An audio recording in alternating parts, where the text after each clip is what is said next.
vuoi attaccarti lo prima, attaccarlo sono sopra, cioè non attaccarlo libero. Però tappa, massima va benissimo. Niente cosa.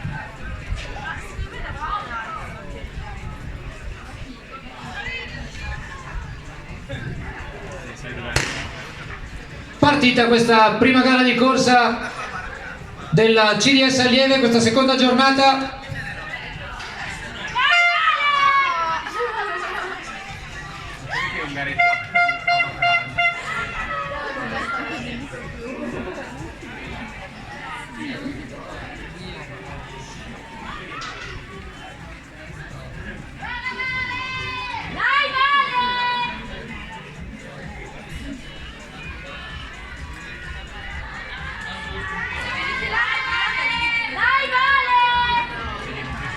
Gara per adesso molto incerta, sono diverse le atlete in linea sugli ostacoli.